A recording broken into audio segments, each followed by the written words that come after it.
Hello everyone, I hope all of you are doing well. तो daily current affair आप स्वागत करता है। तो 25 मार्च 2025 की हम देखना स्टार्ट कर रहे हैं डेली करंट अफेयर्स के अंदर। तो थोड़ी सी वीडियोस अप्स एंड डाउन्स हो रही है, तो प्लीज थोड़ा सा देखिए।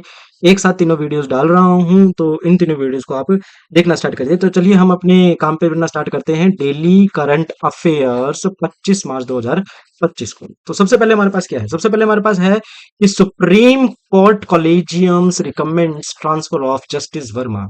देखिए, जस्टिस वर्मा हाई कोर्ट के जो जज हैं जस्टिस वर्मा, तो उनके घर बेसिकली आग लगी थी। उस आग में नोटों के बंडल मिले हुए थे, ठीक है ना। उन नोटों के बंडल, बैग मिला हुआ था नोटों का, और आधे जले हुए नोट उनके अंदर मिले हुए थे। तो उनके घर में जो मिले हुए थे उसके ऊपर पिटिशंस भी हुई थी, उसके ऊपर बवाल भी हुआ था, उसके ऊपर कहा भी गया था कि सुप्रीम कोर्ट की तो जो हमारा जुडिशरी है उसके अंदर ट्रांसपेरेंसी नहीं है, उसके अंदर चीजें नहीं है। तो सुप्रीम कोर्ट के जो कॉलेजियम है उन्होंने रिकमेंड किया है ट्रांसफर ऑफ जस्टिस वर्मा का। तो सबसे पहले तो मैंने यहाँ पे इस न्यूज को उठाया है इस वर्ड के लिए, दैट इज कॉल्ड कॉलेजियम्स। तो व्हाट इज कॉलेजियम्स? कॉलेजियम्स हमारे पास क्या है? तो सबसे पहले तो एक बात ध्यान रखेंगे कि जुडिशरी के अंदर कॉलेजियम सिस्टम चलता है। कौन सा सिस्टम चलता है? कॉलेजियम सिस्टम चलता है। अब कॉलेजियम सिस्टम के अंदर होता क्या है कि कोई भी जज है, उसका जो अपॉइंटमेंट एट हायर लेवल। देखो, बेसिक अपॉइंटमेंट तो बेसिकली ये कहाँ से होता है? जो स्टेट पीसीएस होती है वही हमारे पास करना स्टार्ट करती है, या यूनियन जो हमारे पास है, जैसे यूपीएससी हमारे पास होती है, यूनियन पे जो पब्लिक सर्विस कमीशन होती है वो हमारे पास करना स्टार्ट करती हैं। जो हमारे पास थोड़ी सी जो जितने भी हमारे पास जजेस होते हैं, हमारे पास स्टार्टिंग के इनिशियल स्टेज के स्टार्टिंग, तो जज वो पेपर देते हैं, हमारे पास पेपर क्रैक करते हैं, पेपर इंटरव्यू देते हैं, जो पूरा प्रॉपर प्रोसीजर होता है वही प्रोसीजर फॉलो करके जज होना स्टार्ट करते हैं। अब अपॉइंटमेंट ऑफ जजेस तो हमारे पास इनिशियल लेवल पर होगा। स्टार्टिंग में जज जो होते हैं वो सेशन जज ही लगते हैं। स्टार्टिंग में सीधा सुप्रीम कोर्ट और हाई कोर्ट के जज नहीं लगते हैं। स्टार्टिंग में पहले वो सेशन जज लगते हैं। सेशन जज के अंदर वो पहले प्रैक्टिस करते हैं 5 से 10 साल, 6 साल, जितना भी हमारे पास होता है, जितना भी टाइम पीरियड टेन्योर हमारे पास रहता है। उसके बाद जो कोलिजियम होता है, कोलिजियम उस जज के ऊपर उसको फिर अपॉइंट करना स्टार्ट करता है एज अ हाई कोर्ट जज, एज अ सुप्रीम कोर्ट जज, as a chief justice of India, as a senior जज, एंड सो ऑन। अपॉइंटमेंट जो होती है जज की, वो कोलेजियम्स के ऊपर होने स्टार्ट होती है। और कोलेजियम्स अब किस किस में होता है हमारे पास, ये मैंने बता दिया आपको। कोलेजियम्स होता है क्या? पहले तो एक बार ये भी ध्यान दीजिए, जजेस के अंदर कोलेजियम सिस्टम होता है। कोलेजियम में क्या होता है?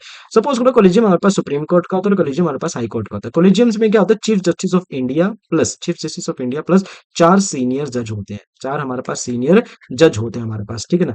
और इसमें क्या होता है? हाई कोर्ट के अंदर एक chief justice of high court होता है हमारे पास, ठीक है, सीजीएच हमारे पास होता है। चीफ जस्टिस ऑफ इंडिया नहीं होता, chief justice of high court state होता है हमारे पास। हाई कोर्ट का जो चीफ जस्टिस होता है वो हमारे पास होता है। प्लस हमारे पास क्या होता है? एक सीनियर मोस्ट जज होता है। एक कौन सा होता है? सीनियर मोस्ट जज होता है। यही हमारे पास बैठना स्टार्ट करते हैं।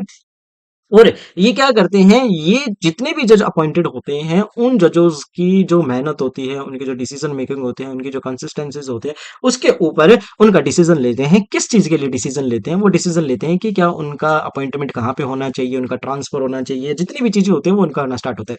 बेसिकली क्या होता है कि जजेस के ऊपर केस हो सकता है, लेकिन उस केस के अंदर कौन आएगा? उस केस को डील करेगा सीधा सीधा कौन करेगा? कॉलेजियम से करेगा। तो आई होप आप समझ में आ रहा होगा कि आपको कॉलेजियम से क्या है क्या नहीं है। कॉलेजियम्स क्या करता है? अपॉइंटमेंट को डील करता है कॉलेजियम्स। और क्या करता है? ठीक है ना, ट्रांसफर ऑफ जजेस को भी करता है। ये कॉलेजियम क्या करता है? ट्रांसफर ऑफ जजेस उनको करना स्टार्ट करता है। अब ये कॉलेजियम्स आया क्यों आया, किस हिसाब से, कैसे आया? और कॉलेजियम्स को ना क्रिटिसाइज किया जाता है। किस लिए क्रिटिसाइज किया जाता है? कि कॉलेजियम्स ये कहते हैं कि कॉलेजियम्स के अंदर ट्रांसपेरेंसी नहीं है। कॉलेजियम्स के अंदर क्या नहीं है? ट्रांसपेरेंसी नहीं है। क्यों ट्रांसपेरेंसी नहीं है? देखिए, अपॉइंटमेंट क्यों ट्रांसपेरेंसी नहीं है? देखिए, जितना भी हमारे पास यहाँ करना स्टार्ट करूं, जितना भी हमारे पास जो है अपॉइंटमेंट है जजेस का, या उसका ट्रांसपेरेंट उसका जो ट्रांसफर है, वो सारी की सारी चीजें एक बंद कमरे में होती है। और उसके बारे में जब पूछा जाता है तो उसके ऊपर कोई भी जवाब नहीं दिया जा सकता, या इनको ये नहीं बताते कि ये हमारा क्राइटेरिया क्या है क्या नहीं है। तो एक तो ट्रांसपेरेंसी की कमी है, एक अकाउंटेबिलिटी की कमी है, और ये भी नहीं बताते कि क्या है, किस बिहाफ पर हमने ये सारी की सारी चीजें करनी स्टार्ट की है। अब ये कॉलेजियम सिस्टम आया कैसे? सबसे पहले तो होता क्या था जुडिशरी के अंदर? जो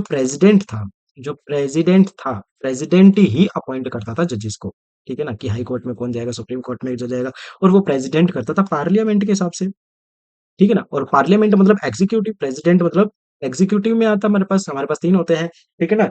एग्जीक्यूटिव हमारे पास होता है, ठीक है। और हमारे पास लेजिस्लेटिव होता है, एग्जीक्यूटिव होता है, ठीक है ना? तो रेगुलर हमारे पास रहता है।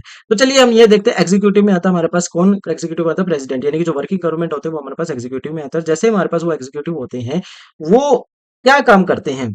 तो अब प्रेसिडेंट पहले अपॉइंट करता था सभी जजेस को, हाई कोर्ट के करता था, सुप्रीम कोर्ट को करता था, ठीक है ना? और उसको क्या हुआ है कि अब जो जुडिशरी है, वो ये कहने लगी कि भई गवर्नमेंट जो है वो अपने बेनिफिट के लिए ही जजेस को अपॉइंट कर रही है जिसकी वजह से वीकनेस आती है जो जो हमारे पास है वो हमारे पास वीकनेस जो हमारे पास यानी कि वीकनिंग आ रही है हमारे किसमें जुडिशरी सिस्टम के अंदर तो इस वजह से एक केस आया कौन सा केस आया दैट इज कॉल्ड 1981 कौन सा SP Gupta SP Gupta versus कौन सा आएगा यूनियन ऑफ इंडिया केस आया उस यूनियन ऑफ इंडिया केस के अंदर जो पहली बारी केस आया था उस यूनियन ऑफ इंडिया केस के अंदर जो सुप्रीम कोर्ट है उसने ये कहा था कि प्रेसिडेंट जो है वो ही अपॉइंट करेगा उसी की बातें मानी जाएंगी और उसके बाद प्रेसिडेंट जो है वो एग्जीक्यूटिव है और जो फाइनली जो कहेगा वही बात मानी जाएगी ठीक है ना ठीक है हम कॉलेजियम्स हैं हम इनको बता सकते हैं लेकिन हमारी बाइंडिंग नहीं है हमारी जो सजेशन है उनके ऊपर बाइंड नहीं है तो नेक्स्ट अब आया फिर 1993 के अंदर केस आना स्टार्ट हुआ वो आया सुप्रीम कोर्ट ठीक है ना supreme court advocates on record association versus और यूनियन ऑफ इंडिया के अंदर आना स्टार्ट है मैं दोबारा बोल रहा हूँ supreme court advocate on record association कि सुप्रीम कोर्ट के अंदर इतने एडवोकेट्स हैं वो किस रिकॉर्ड के ऊपर है एक एसोसिएशन है उस एसोसिएशन ने यूनियन ऑफ इंडिया के ऊपर केस किया और जैसे ही उस एसोसिएशन ने यूनियन ऑफ इंडिया के ऊपर केस करना स्टार्ट किया तो उसके अंदर क्या बात कही उसके अंदर ये बात कही कि भाई हम जो केस लड़ते हैं वो हमारे पक्ष में होता ही नहीं एडवोकेट्स ने किया कि भाई वहां पे जजेस ही ऐसे बैठे हुए हैं जो जजेस क्या काम करते हैं वो तो वो फेयर के पक्ष में होता ही नहीं है क्योंकि ऑब्वियसली बात है जब कोई भी जो हमारे पास लॉयर है वो लॉयर किसी के हिसाब के वो लॉयर किसी के पक्ष में फाइट करता है या केस लड़ता है तो वो कुछ चाहता है कि ये जो निष्पक्ष लड़ाई है वो हो या जो जिससे भी तथ्य दिए जाते हैं उनके हिसाब से चीजें डिसीजन हो लेकिन वैसे चीजें नहीं हो पा रही थी तभी ये वाली केस होने स्टार्ट हुए तब जाके सुप्रीम कोर्ट ने क्या कहा सुप्रीम कोर्ट ने ये कहा कि भाई प्रेसिडेंट होगा और वो प्रेसिडेंट केवल और केवल कैसा होगा वो फॉर्मल होगा वो फॉर्मल के लिए ही होगा ठीक है ना और उसका जो होना है ना वो फॉर्मल होगा वो ऐसे नहीं है कि ठीक है उसका माया वो उसको कॉन्स्टिट्यूशन प्रेसिडेंट को कॉन्स्टिट्यूशन ने पावर दी हुई है उस पावर के हिसाब से ही हमारा जो सुप्रीम कोर्ट है वो चलेगा लेकिन लेकिन एक बात है कि कोलिजियम जो कहेगा कोलिजियम अगर सुप्रीम कोर्ट प्रेसिडेंट को कुछ कहता है तो वो उनको फॉलो करनी पड़ेगी अगर उनको साथ में चलना है तो यहाँ पर ये डिसीजन आना स्टार्ट हुआ और यहाँ पे फिर 1998 के अंदर प्रेसिडेंशियल रेफरेंस आया तो उसके अंदर तो ये बिल्कुल यही हो गया कि भाई जो कॉलेजियम होगा उसमें चीफ जस्टिस ऑफ इंडिया और 4 सीनियर जज होंगे प्लस प्रेसिडेंट का भी रेफरेंस लिया जाएगा तभी जाके कोई भी चीजें डिसीजन में ली जाएगी तो आई होप आप कॉलेजियम को समझ पाए होंगे कि कॉलेजियम क्या चीज है कॉलेजियम जजेस का एक समूह है जो कि क्या काम करता है जो कि जजेस के अपॉइंटमेंट उनके ट्रांसफर्स उनसे रिलेटेड केसेस सुप्रीम कोर्ट के चीफ जस्टिस ऑफ इंडिया को कौन सा चीफ जस्टिस कौन किस पर्सन को चीफ जस्टिस ऑफ इंडिया बनाना है किसको हाई कोर्ट का जज बनाना है किसको कैसे बनाना है ये सारे काम कौन करता है कॉलेजियम करता है कॉलेजियम सुप्रीम कोर्ट का अलग होता है कॉलेजियम हाई कोर्ट का हर स्टेट का अलग अलग होता है कॉलेजियम के अंदर एक चीफ जस्टिस ऑफ इंडिया होता है और एक 4 सीनियर मोस्ट जजेस होते हैं और हाई कोर्ट के अंदर एक chief justice of high court plus एक सीनियर मोस्ट जज होता है आई होप आपको ये चीज समझ में आई होगी जो मैं आपको समझाना चाह रहा हूँ नेक्स्ट है गवर्नमेंट टेबल नेक्स्ट हमारे पास government tables third CAG audit of AAP terms on DTC losses सबसे पहले तो क्या है थर्ड कैग ऑडिट क्या चीज होती है कैग हमारे पास क्या चीज होती है CAG is controller and auditor general general of India यानी कि ये क्या करता है, ये ऑडिट करना स्टार्ट करता है। ऑडिट किसका स्टार्ट करता है, ऑडिट करना स्टार्ट करता है अकाउंट का। किसके अकाउंट का, भैया सेंटर के अकाउंट का और किसका, स्टेट के अकाउंट का ऑडिट करना स्टार्ट करता है। और ऑडिट करके वो रिपोर्ट, ऑडिट करके वो जो रिपोर्ट है, वो रिपोर्ट स्टेट की रिपोर्ट तो देता है गवर्नर को, उस स्टेट के गवर्नर को। और जो सेंटर है उसकी रिपोर्ट देता है प्रेसिडेंट को इन द पार्लियामेंट, पार्लियामेंट के अंदर रिपोर्ट देना स्टार्ट करता है। और उस पार्लियामेंट में उस रिपोर्ट के ऊपर डिस्कशन होना स्टार्ट होता है और सब कुछ देखा जाता है कि क्या ये सही है या नहीं है। यही गवर्नमेंट टेबल के अंदर थर्ड कैग ऑडिट की रिपोर्ट मांगी है, किसके ऊपर, डीटीसी लॉसेस के ऊपर, जो वो हमारे पास दिल्ली ट्रांसपोर्ट जो कॉर्पोरेशन, हाँ कॉर्पोरेशन है, दिल्ली ट्रांसपोर्ट कॉर्पोरेशन के अंदर, ये दिल्ली ट्रांसपोर्ट कॉर्पोरेशन के अंदर कितना लॉस हुआ है, कितना नहीं हुआ है। कैग एक कॉन्स्टिट्यूशनल बॉडी है, मैं आपको बता दूं कैग एक कॉन्स्टिट्यूशनल बॉडी है जो कि आर्टिकल 148 के अंडर आती है। ठीक है। और कैग जो है पार्ट रहा भी है किसका, आई अभी भी है INTOSAI का, INTOSAI international organization of supreme audit institutions, that is called international organization of supreme audit institutions। ठीक है ना, जो international organization of organization of supreme supreme audit institution, ये एक इंटरनेशनल इंस्टीट्यूशन है जो कि audits all over the country, अलग अलग स्टेट्स में अलग अलग एक ऑर्गेनाइजेशन है जो कि सभी ने मिलकर बनाई हुई है, जिसमें कैग भी इसका एक हिस्सा रहा है। कैग की रिपोर्ट को एक पीएसी इंस्टीट्यूशन जो होता है, यानी कि कौन सा पब्लिक, यानी कि हमारे पास कौन सा होता है, पब्लिक अकाउंट्स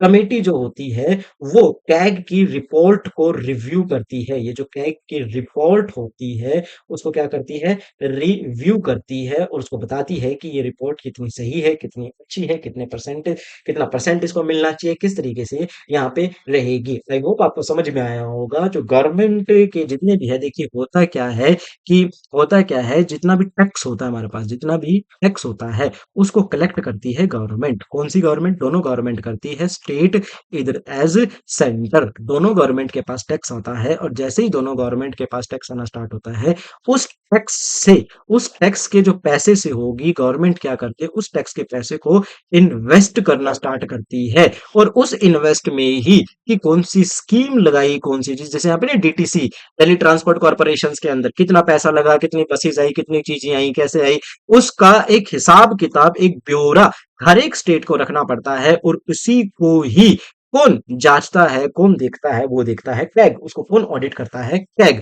आई होप आपको समझ में आया होगा। कैग एक बॉडी है और कैग के अंदर ही जो एसएससी है उसके थ्रू एएसओ, उसके थ्रू ही एओ लगने स्टार्ट होते हैं, एसओ भी लगते हैं और एओ भी लगने स्टार्ट होते हैं। तो चलिए हम आगे अपनी नेक्स्ट स्लाइड में जाना स्टार्ट करते हैं। तो आपको पता होगा, very very important news, delimitations of Tamil Nadu's MPs to meet PM and seeks fair delimitation। सबसे पहले तो आप एक बात समझिए कि ये डेलीगेशंस ऑफ तमिलनाडु's MPs to meet PM and seek fair delimitation। सबसे पहले तो एक बात देखिए कि डिलिमिटेशंस नाम की चीज है क्या, डिलिमिटेशन। देखिए डिलिमिटेशंस एक तरह की बेसिकली क्या है, डिलिमिटेशंस एक तरह का रीबाउंडिंग द बाउंड्रीज, एक तरह का लॉ लगा लो, एक तरह का लॉ लगा दो, एक तरह का रूल लगा लीजिए। तो क्या करता है, वो कहता है कि रीबाउंडिंग करो। किस चीज की रीबाउंडिंग करो या रीड्राइंग करो, रीबाउंडिंग में क्यों कहूंगा, वो कहता है कि रीड्राइंग करो। किस चीज की रीड्राइंग करो, भैया आप रीड्राइंग करो कि भाई कितनी लोकसभा सीट्स होनी चाहिए, कितनी लोकसभा सीट्स होनी चाहिए। देखिए लोकसभा सीट्स हमारे पास होती है। अब कैसे लोकसभा सीट्स हमारे पास होती है, अब देखिए ध्यान से, वो होती है पॉपुलेशन के हिसाब से। किसके हिसाब से होती है, पॉपुलेशन के हिसाब से, सॉरी फॉर दिस, वो होती है पॉपुलेशन के हिसाब से। तो कैसे पॉपुलेशन के हिसाब से हमारे पास होता है, पॉपुलेशन के अंदर एक रेशियो आता है लोकसभा सीट्स का, उस रेशियो के हिसाब से सीट्स का एक रेशियो आता है कि इतने पर्सन होनी चाहिए। आगे बात समझ में, टोटल पर्सन, यहाँ पे क्या आता है, यहाँ पे आता है हमारे पास टोटल पर्सन, यहाँ पे आता है हमारे पास टोटल पर्सन, और यहाँ पे आता है number of person, number of minimum person, यानी कि मिनिमम नंबर ऑफ पर्सन, कि कितने मिनिमम नंबर ऑफ पर्सन यहाँ पे होंगे तभी वो सीट्स आनी स्टार्ट होती है। हुआ क्या था, देखिए ये डिलिमिटेशंस आया कब था, सबसे पहले तो 1952 के अंदर हम जाना स्टार्ट करते हैं। 1952 के अंदर 498 लोकसभा की सीट थी। आगे बात समझ में? क्यों? क्योंकि जो 1951 के अंदर जो सेंसस हुआ था, ये सेंसस के ऊपर होते हैं, यानी कि जनगणना के ऊपर होती है। फिर उसके बाद अगर हम बात करें तो 1956 के अंदर ये सीट बढ़ करके 500 होगी। और वो किसकी वजह से होगी? वो यही कि सेंसस हुआ, कब हुआ सेंसस? 1951 के अंदर सेंसस हुआ। उस टाइम तो नया नया आजाद हुआ था 1952 के अंदर देश, तो चीजें बनानी थी, तो 2-3 साल के लिए 1952 के अंदर लोकसभा की 498 सीटें आ गई। फिर 1963, यानी कि दोबारा अब 61 के अंदर सेंसस हुआ, 1961 के अंदर दोबारा सेंसस हुआ, दोबारा जनगणना हुई।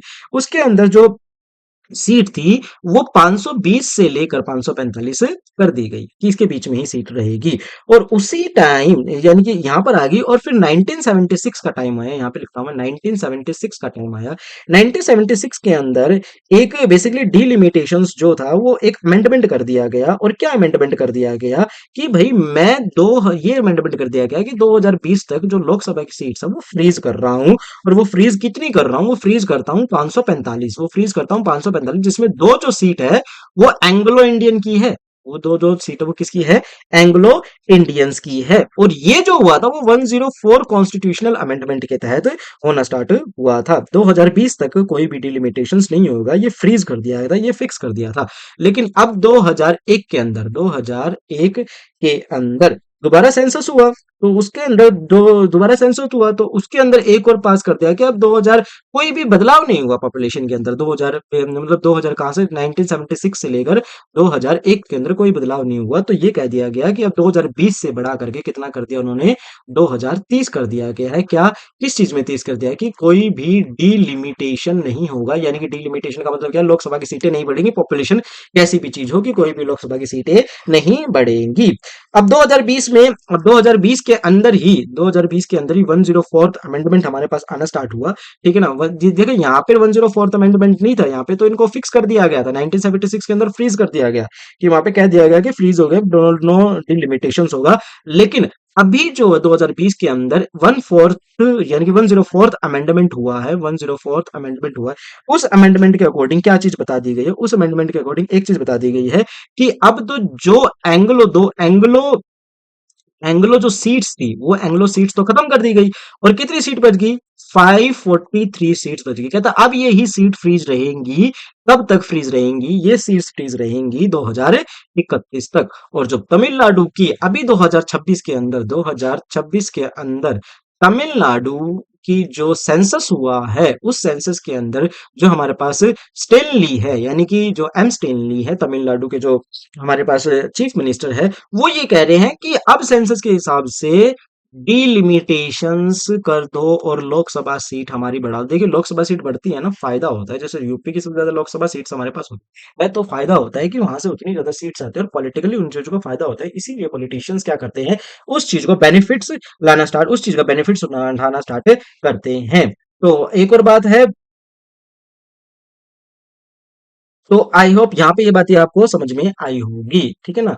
नेक्स्ट अपनी स्लाइड पे मैं जाना स्टार्ट करता हूँ। नेक्स्ट, इंडियन तो हमारे पास क्या है? Indian navy announces made in Indian African exercise. तो अभी इंडियन अफ्रीकन एक्सरसाइज को करना स्टार्ट करेंगे। ये अनाउंस किया है, आईयूएस के अंदर करना है। आईयूएस सागर मतलब इंडियन ओशन सागर के अंदर करना स्टार्ट करेंगे। इंडियन इंडियन ओशन के अंदर है, ये क्या करना स्टार्ट करेंगे? एक्सरसाइज करना स्टार्ट करेंगे। तो एक बिल्कुल ध्यान रखेंगे, इंडिया और अफ्रीका के बीच में अफ्रीका के बीच में एक्सरसाइज। और ये एक्सरसाइज हुई क्यों हुई है? ये एक्सरसाइज हुई है, देखिए हुतीज जो हमारे पास है, हुतीज जो हमारे पास थे, जो कि क्या करते थे, आपको भी पता है, रेड सी के अंदर, और जो साउथ अफ्रीका है, ये हमें पता है कि ये रेड सी हमारे पास आता था। ठीक है ना? यहाँ से रेड सी आता था, और यहाँ से ये सारे के सारे वो हमारे पास चलते थे, अंडमान निकोबार चलते थे, और यहाँ पे हमारे पास इंडिया आना स्टार्ट होता था ऐसे।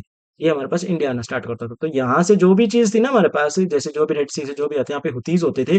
रेड सी से यहाँ पे आना स्टार्ट होते थे। यहाँ पे छोटी-सी एक हमारे पास लेक होती है। लेक तो क्या होती है, छोटा-सा रास्ता होता था, ठीक है ना? जो कि सीरिया से निकलता था। सीरिया से निकलता था, शिप्स जाते थे। तो यहाँ से इनके बीच में लड़ाई थी और इसी वजह से यहाँ पे जितने भी डोनाल्ड ट्रंप ने अभी इसके हुतीज़ डोनाल्ड ट्रंप ने इनके ऊपर अभी वो भी बम्बार्डमेंट भी किया था। तो यहाँ से जितने भी शिप्स आते थे, तो उन शिप्स पे जाइए, जैसे उनके ऊपर जो हमारे पास जो कैरिबियन पायरेट्स यानी कि जो डाकू हैं उनके ऊपर हमला ना कर सके, या उनसे वो निपटने के लिए, उनसे ही करने के लिए, या यानी कि फ्यूचर थ्रेट्स को देखकर ही इंडियन नेवी ने ये क्या है, इंडियन अफ्रीकन एक्सरसाइज को स्टार्ट करना शुरू किया है। आई होप आपको ये चीज समझ में आई होगी। नेक्स्ट हम करना स्टार्ट करते हैं। SEBI to form panel to review conflict of interest provisions. सबसे पहले तो हम इसको न्यूज को नहीं देखेंगे, हम क्या देखेंगे, हम देखेंगे सेबी को। सेबी हमारे पास क्या क्या चीज होती है। SEBI is a SEBI is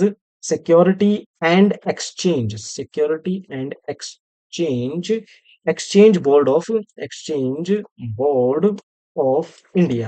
Board of India है, जो कि किस चीज का, जो कि 1988 के अंदर सेबी 1988 के अंदर सेबी एक्ट 1992 के अंदर स्टैब्लिश हुई थी। और ये आरबीआई के अंडर काम करती है, आरबीआई को ही रिपोर्ट करना स्टार्ट करती है। और ये क्या काम करती है, ये जितने भी शेयर मार्केट हमारे पास होती है, शेयर मार्केट होती है उनको, और जितने भी शेयर मार्केट है, या जितने भी हमारे पास जितने भी इंस्टीट्यूशंस हैं, जो कि फाइनेंस इंस्टीट्यूशंस है, फाइनेंस इंस्टीट्यूशन नहीं कहूंगा, या यूँ कहूंगा कि जितनी भी फैक्ट्रीज हमारे पास होती हैं, वो इन्हीं के अंदर जाके इनरोल करती हैं। और सेबी ही इनको इनरोल, जितने भी शेयर मार्केट है ना, जितने भी आईपीओ होते हैं इनके, वो सारे के सारे शेयर मार्केट ही क्या करती है, आई कंपनीज के आईपीओ होते हैं, वो शेयर मार्केट ही, ये सेबी ही उनको क्या करता है, उनको कंफर्मेशन देते हैं कि आप आगे कर सकते हैं और नहीं कर सकते हैं। तो आई होप आपको ये चीज समझ में आई होगी कि सेबी हमारे पास क्या है, एक नॉन कॉन्स्टिट्यूशनल बॉडी होती है, 1988 के अंदर आया है। सेबी एक्ट 1992 के अंदर आया है। और क्या काम करता है, आरबीआई के अंडर रहता है। काम क्या करता है, काम यही करता है कि इंडियंस के अंदर जितने भी इंडियन कंपनियां, जितनी भी कंपनियां होती है, अपना आईपीओ, अपना शेयर मार्केट में शेयर निकालता है, तो सेबी के अंदर ही जाकर क्या करते हैं, इनरोल करते हैं। आई होप आपको ये चीज समझ में आई होगी, ठीक है ना? अपना ख्याल रखिए, अपनी फैमिली का ख्याल रखिए, शेयर कीजिए, प्लीज कमेंट कीजिए। कुछ चीजें हैं तो बताइए। आप जितना ज्यादा कमेंट करेंगे, जितना ज्यादा वीडियो पे कमेंट करेंगे, उतना ही ज्यादा हमारे लिए बेनिफिशियल होगा। Thank you very much.